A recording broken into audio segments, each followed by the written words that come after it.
ডান। এটা আমি এখন যাব অরিত্রর বাড়ির ওখানে গিয়ে দিয়ে আসবো, যেহেতু ও লাগেজটা প্যাক করবে সেই জন্য আমার সব কিছু রেডি।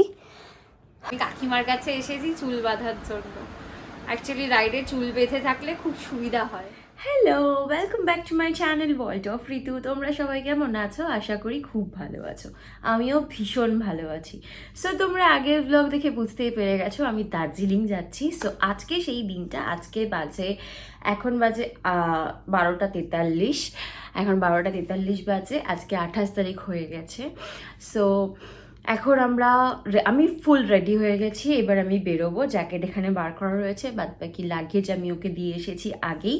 সন্ধেবেলা বেরিয়ে আমি ওকে দিয়ে এসেছি, সো যাতে সেট করতে তাড়াতাড়ি সুবিধা হয় ওর বাড়িতে, সেই জন্য। আর আমি ফুল রেডি হয়ে গেছি। আমি যে দুটো বিন্নি করে নিয়েছি, যেহেতু হেলমেট পরলে বড্ড বেশি চুলটা এদিক ওদিক হয়ে যায় আর চুল নষ্টও হয়ে যায়, তো সেই জন্য ভাবলাম দুদিকে ভালো করে বিনুনি করে নিই, বেস্ট অপশন। এরপর ব্যালাক্লাভা পরবো, এরপর হেলমেট পরবো, কোনো অসুবিধা হবে না। আর এই তো আমি রেডি হয়ে গেছি, আমি সব কিছু ডান। ওদিকে অরিত্র কি করছে এখনও জানি না। যতক্ষণ অরিত্র রেডি হচ্ছে তোমরা ওর বার্থডে সেলিব্রেশনের ভিডিওটা এক ঝলক দেখে নাও। আমি ওর জন্য একটু গার্লিক চিকেন আর পাস্তা রেডি করেছিলাম, ওর ভালো লাগবে, ওর এগুলো খেতে ভালো লাগে বেশ, সেই জন্য। হ্যালো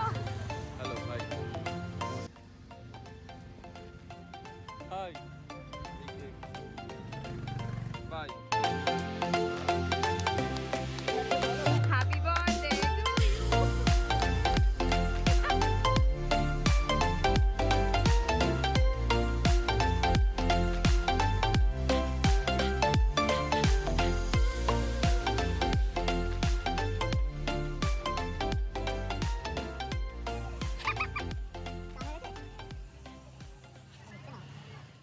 সো তোমরা তো দেখতেই পেলে বার্থডেটা কীভাবে সেলিব্রেট হয়েছে। মাঝখানে বৃষ্টি হচ্ছিল, সেই জন্য খুব একটা ভালো করে সেলিব্রেট করতেও পারিনি। আর এমনিতেও খুব তাড়া ছিল আমাদের।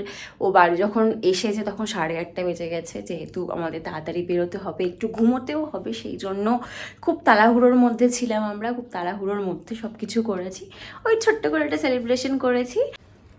তোমাদেরকে দেখিয়ে দিই, আমি এই টি শার্টটা পরেছি, XoXoর একটা কি বলে ড্রাই ফিট টি শার্ট, একটা জিন্স ইজ মাস্ট রাইডিংয়ের জন্য।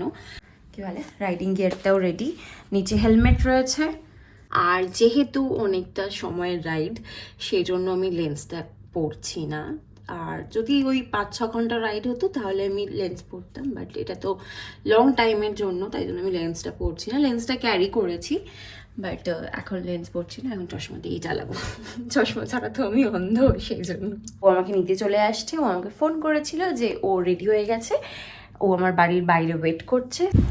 সো এসে গেছে, চলো বেরিয়ে পড়ি। টাটা। এখানে মায়ের অবস্থা, রাত 2 বেজে গেছে, 2:15।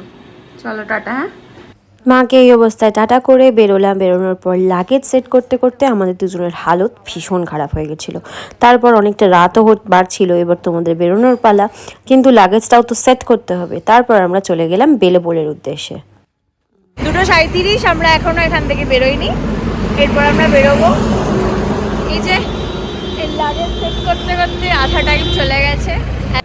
গুগল টাইমিং দেখাচ্ছে 14 ঘন্টা 33 মিনিট সময় লাগবে যেতে। আর হিলিয়াম ইজ রেডি টু গো, প্রথমবার পাহাড়ে যাওয়ার হিলিয়ামের। তো ও রেডি, আমরাও রেডি। সো চলো বেরোনো যাক। আমরা এখান থেকে রওনা দিলাম, প্রায় 2:50 বেজে গেছিলো রওনা দিতে দিতে। ভীষণই অন্ধকার ছিল, খুব বেশি রাতের ভিডিওর ক্লিপস নিইনি, কারণ কি প্রচণ্ড অন্ধকার ছিল, আর আমি ফোন বেশি খুব একটা বারও করিনি। আর ডানকুনি হয়ে চন্দননগর হয়ে আমরা দিল্লি রোড দিয়ে, অ্যাকচুয়ালি মেনলি দিল্লি রোড দিয়ে মগরা হয়ে কল্যাণী রুটটা ধরে আমরা কৃষ্ণনগরের দিকে রওনা দেব। আর আমাদের উদ্দেশ্যই আছে, আমরা এরপর যে বাড়ি থেকে স্টার্ট করার পর হল্ট দেব কৃষ্ণনগরে গিয়ে, তার আগে থামবো না। ভোর হয়েই এসেছে, প্রায় আলো ফুটে গেছে। আমরা এখন নবদ্বীপে, ওই যে দেখতে পাচ্ছ যে ব্রিজটা, ওটা হচ্ছে নবদ্বীপ ব্রিজ। এখান থেকে মায়াপুরের ভিউটা দেখা যায়, কিন্তু এই সময়টা দেখা যায়নি, কারণ কি প্রচণ্ড বেশ ফগ ছিল, সেই জন্য এখন সেই মায়াপুরের দৃশ্যটা দেখা যায়নি। সকাল হয়ে গেছে, আমরা কৃষ্ণনগর পৌঁছেও গেছি, হাফ চলেও এসেছি। এরপর আমাদের ওয়াশরুমের জন্য দাঁড়াতে হয়েছিল, নাহলে হয়তো আমরা দাঁড়াতামও না। এই একটা পেট্রোল পাম্প থেকে দাঁড়িয়েছি, আর তোমরাও চেষ্টা করবে পেট্রোল পাম্প দেখে দাঁড়ানোর, যেখানে সেখানে রাইড করার সময় দাঁড়াবে না, প্রবলেমে পড়তে পারো। তো সেই জন্য সবসময় জনবসতি এলাকার মধ্যে দাঁড়াবে, আর সেরকম জনবসতি এলাকা না হলে দাঁড়াবে না, সবসময় পেট্রোল পাম্পের উদ্দেশ্যে দাঁড়াবে। তো আজকের জার্নিতে ডানকুনির পর এই first toll plaza, I guess so, আমার ঠিক মনে পড়ছে না, হ্যাঁ এটাই ফার্স্ট টোল প্লাজা। এখান থেকে শুরু হলো মুর্শিদাবাদ বহরমপুর ফারাক্কার যে রোডটা, ওই হাইওয়েটা শুরু হলো NH-34। এরপর আমরা যাব বহরমপুর, ওখানে গিয়ে আমরা একটা হল্ট দেবো চা খাওয়ার জন্য। আর বহরমপুর যাওয়ার পথে এই একটা সুন্দর একটা স্কুল, যেটা ডিজনির মতো লেগেছে আমার, এটা আগের বারেও পেয়েছিলাম, তো এই বছরে আমি ক্যাপচার করে রেখেছি, ভীষণ সুন্দর। কথা বলতে বলতে আমরা বহরমপুর কলেজ ঘাট এরিয়াতে পৌঁছেছি। গঙ্গার ধারে ভোরবেলা চা খাওয়ার মজাটাই আলাদা, তো আমরা এই জিনিসটা মিস করতে চাইনি, সেই জন্য আমরা 1 কাপ করে চা খাবো, একটু রেস্ট করব, করেই আমরা আবার রায়গঞ্জের উদ্দেশ্যে রওনা দেব। তার আগে আমরা কোনো স্টপ দেব না, বহরমপুর টু রায়গঞ্জ। চলো চাটা খেয়ে নিই। এখানে আমরা চাটা খেয়ে নিই, তারপর আমরা এখান থেকে আবার বেরিয়ে যাব। তারপর জানি না কোথায় হল্ট করবো, চোখ মুখের অবস্থা ভীষণ খারাপ। চা খাওয়া শেষ, এবার বেরিয়ে পড়ি। আমরা এবার আহিরন সেতুর কাছে এসে গেছি। আহিরন সেতুটা ভীষণ সুন্দর, আমরা ওখানটা একটুখানি দাঁড়িয়েছিলাম ছবি টবি তোলার জন্য, তোমাদেরকেও আমি ভিউটা দেখাচ্ছি। ভীষণ সুন্দর এই ব্রিজটা, এখানে দাঁড়ালে একটা আলাদা ভাইবস লাগে, বেশ ভালো লাগে। তো আমরা এখানে দাঁড়িয়ে খানিকক্ষণ একটু ছবি টবি তুলে নিলাম, ভিডিও শ্যুট করে নিলাম, ব্যাস। তারপর আমরা আবার বেরিয়ে যাব, একদম ডাইরেক্ট রায়গঞ্জ যাব। প্রায় 9টা বেজে গেছে এখন, আমাদের খিদেও পেয়েছে, আমাদের ব্রেকফাস্ট করতে হবে, কারণ কি আমরা কাল রাতে বেরিয়েছিলাম। তো এই দেখো মালদার সেই ফারাক্কা ব্যারেজ। আমি পুরোটা ভিডিও করিনি, কারণ পুরোটা ভিডিও করলে প্রচুর লেন্দি হয়ে যেত ভিডিওটা, আর এমনিতেই ভিডিওটা প্রচুর লেন্দি হচ্ছে আজকে, একটু সামান্য তোমরা একটু কষ্ট করে দেখে নিও। তো যাই হোক, এই হচ্ছে ফারাক্কা ব্যারেজ, ভীষণ সুন্দর। আমার মনে হয় ট্রেনে করে যেতে গেলে এই ফারাক্কা ব্যারেজের যে গেটগুলো সেগুলো দেখা যায়, বাইকে বাসে গেলে সেগুলো খুব একটা ভালো করে দেখা যায় না। তো কথা বলতে বলতে আমরা রায়গঞ্জ ফারাক্কার চলে এসেছি, এই ন্যাশনাল হাইওয়েটা। এখানে দেখছিলাম প্রচণ্ড ভিড়, মানে জ্যাম লেগে আছে, লরিরা দাঁড়িয়ে রয়েছে, কারণ কি যে সিগন্যালসগুলো ছিল সেখানে না কিছু একটা কারণে স্ট্রাইক চলছিল, ওরা স্ট্রাইক করছিল। আর এমনিতেও আমরা জানতাম না আজকের দিনে শিলিগুড়ি স্ট্রাইক ছিল। তো আমরা কথা বলতে বলতে রায়গঞ্জ এসে গেছি। রায়গঞ্জের একটা দোকান আছে, যেখানে আমরা প্রত্যেকবারই যতবারই যাই আর কি, সেখানে যাই, গিয়ে ব্রেকফাস্ট করি। ফেরার সময়তেও এখানেই দাঁড়াই, যাওয়ার সময়তেও এখানেই দাঁড়াই। এটা হচ্ছে রবিদার টি স্টল। এখানে বেশিরভাগ মানুষই দাঁড়ায়, কারণ কি রায়গঞ্জের এই জায়গাটাই হচ্ছে ভালো ব্রেকফাস্ট করার জন্য অ্যাকচুয়াল জায়গা, ভীষণ ভালো। ওখানে ম্যাগি আছে, মুড়ি আছে, মানে ব্রেকফাস্টে যা যা দরকার আর কি সেগুলো সব রয়েছে। তো আমরা এখানে ব্রেকফাস্ট করব, করার পর একদম রায়গঞ্জের পর একদম ডাইরেক্ট শিলিগুড়িতে গিয়ে দাঁড়াবো। এখানে নেমে আমি একটু মুখের চোখে জল দিলাম, কারণ কি প্রচণ্ড গরম লাগছিল। আর কি বলবো, ওর মুখ চোখের অবস্থা দেখেই বুঝতে পারছো খারাপ। আমি অর্ডার দিয়েছিলাম ম্যাগি আর এগ পোচ, আর ও এগ ম্যাগি, কারণ কি ও পোচ বা ডিমের হাফ বয়েল জিনিসটাও খুব একটা খেতে পারে না, সেই জন্য ওর ফ্রাইড ম্যাগির সাথে এগ ফ্রাইড ম্যাগি, আর আমার ফ্রাইড ম্যাগির সাথে এগ পোচ। এরপর রওনা দিলাম, দেওয়ার পর আমরা এখানে পেট্রোল তুলবো। আর এই পেট্রোল পাম্পের সম্বন্ধে কিছু কথা বলার আছে, যেগুলো আমি নেক্সট ব্লগে অবশ্যই বলবো।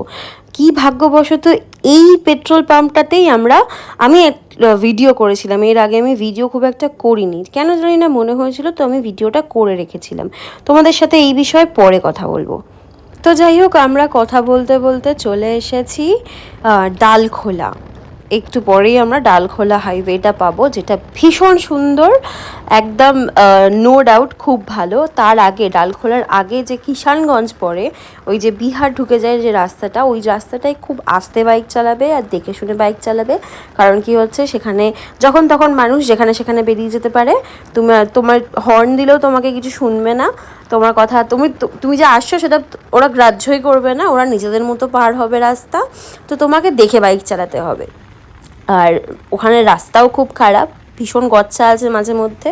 বাট ওই এরিয়াটা ক্রস করার পর, এই ডালখোলার পর থেকে আর ডালখোলার রাস্তা ভীষণ সুন্দর, খুব ভালো, কোনো প্যাচ নেই রাস্তায়, কিছু নেই, ভীষণ ভালো, আরামসে গাড়ি চালাও, এখানে গাড়ি চালাবার মজাই আলাদা। এরপর রাস্তায় যেতে যেতে বন্দে ভারত এক্সপ্রেস দেখতে পেলাম, চট করে একটা ভিডিও করে নিলাম। তো যাই হোক, আমাদের শিলিগুড়ি পৌঁছাতে আর 97 কিলোমিটার্স বাকি রয়েছে। এই শিলিগুড়ি পৌঁছাবার রাস্তায় যে এই চা বাগানগুলো স্টার্ট হচ্ছে, এগুলো ভীষণ সুন্দর। আমরা বাগডোগরা হয়ে তারপর শিলিগুড়ি ঢুকবো। আর এখানেই রয়েছে ওই টি মিলসগুলো, যেখানে চা পাতা তৈরি হয় আর কি, সেই কারখানাগুলো রয়েছে। আর এখানে রয়েছে চা বাগান। তোমার দেখলেই মনে হবে নর্থ বেঙ্গল পৌঁছে গেছি। আর আলাদা রকম আনন্দ লাগবে, সুন্দর লাগবে, মজা লাগবে, ভীষণ ভালো লাগবে। তারপরে আমরা কথা বলতে বলতে বাগডোগরাও পৌঁছে গেলাম। এরপর আমরা শিলিগুড়িও পৌঁছে যাব, এরপর আমরা দার্জিলিংও পৌঁছে যাব। আমি তো আলাদাই এক্সাইটেড ছিলাম, ভীষণ ভীষণ মজা হচ্ছিল। কি করে বোঝাবো আমি জানি না, আমার ভীষণ মজা হচ্ছিল। এরপর আমরা শিলিগুড়ি মেন শহরটায় না ঢুকে একদম তার আগেই যে কার্শিয়াং রোড শুরু হচ্ছে, সেবক রোড হয়ে, তো আমরা সেই রোড ধরেই দার্জিলিংয়ের উদ্দেশ্যে রওনা দেব।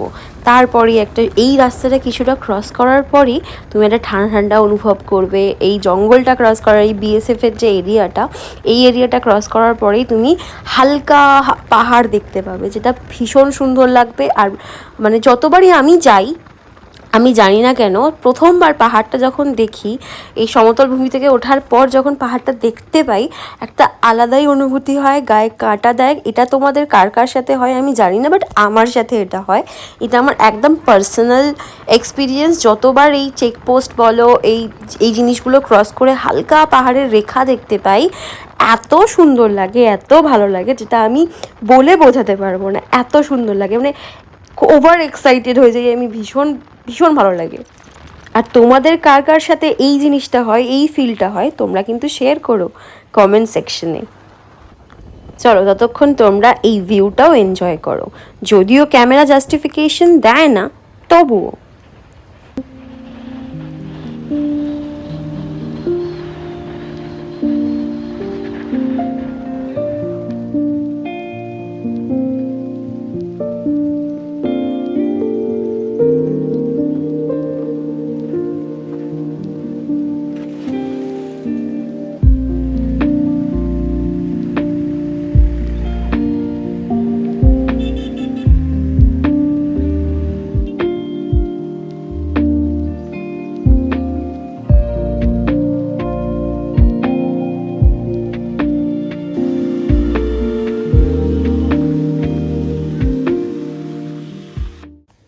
তো আমরা রোহিণী ক্রস করার পর পৌঁছে গেছি কার্শিয়াং।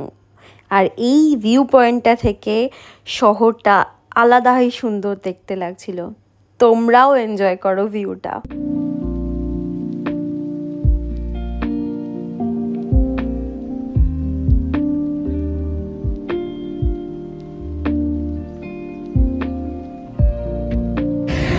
আমার মুখের অবস্থা যাই হোক, বাট আমরা পৌঁছে গেছি প্রায়। এরপর কার্শিয়াং ক্রস করে সোনাডার পর দার্জিলিং পড়ে। তো এরপর যতটা উপরে উঠছিলাম, ওয়েদার তত খারাপ হয়ে যাচ্ছিল, ফগ আসছিল, স্মোক আসছিল। আর আমার ফোনের ব্যাটারিও ডাউন হয়ে গেছিলো, চার্জ দেওয়া হয়নি। সেই জন্য এইটা হচ্ছে সোনাডার আগের স্টেশন। যত তোমরা দেখছো সোনাডার দিকে উঠছি, মানে দার্জিলিংয়ের দিকে উঠছি, তত কিন্তু ওয়েদার খারাপ হচ্ছে। আর আমরা এক জায়গায় দাঁড়িয়েও গেছিলাম, প্রচণ্ড জোরে বৃষ্টি হচ্ছিলো আর ফগ আর স্মোক চলে এসেছিলো। রেনকোট পরার জন্য দাঁড়িয়ে গেছিলাম, আর ঠান্ডাটাও তেমনই ছিল। আমি খুব একটা ভালো ভিডিও এখানে আর করতে পারিনি, কারণ হচ্ছে কি আমার ফোনের ব্যাটারি একদম ডাউন হয়ে গেছিলো, আর মানে চলছিলই না। তো সেই জন্য আমার খুব একটা আর ভিডিও করা হয়নি। তো আমি তোমাদের সঙ্গে একদম হোটেলে গিয়েই তোমাদের সঙ্গে দেখা করব, কথা বলবো। এরপর আমি তো ফোন রেখেও দিয়েছিলাম, কারণ কি বৃষ্টি পড়ছিল বলে। আর এই হচ্ছে হোটেল পিড্ডা ইন, যেটা তোমার ম্যাল থেকে 2.1 কিলোমিটার দূরে। ভীষণ একটা সুন্দর হোটেল। এটা হচ্ছে এন্ট্রান্স। আমরা ছিলাম 4th ফ্লোরে। ওদের হচ্ছে হোমস্টে মতো, এটা হোটেলও বলা যায় না, হোমস্টের মতো, নিজস্ব ঘরোয়া পরিবার। বেশ ভালো লেগেছে আমার। এটা হচ্ছে রুম।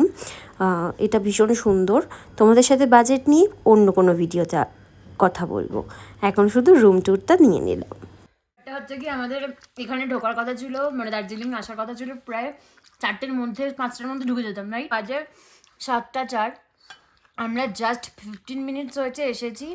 রাস্তার মাঝখানে প্রচণ্ড বৃষ্টি, মানে ওই কোথা থেকে বৃষ্টিটা শুরু হলো, প্রায় সোনাডার পর থেকে বৃষ্টি শুরু হয়েছে, মারাত্মক লেভেলের বৃষ্টি।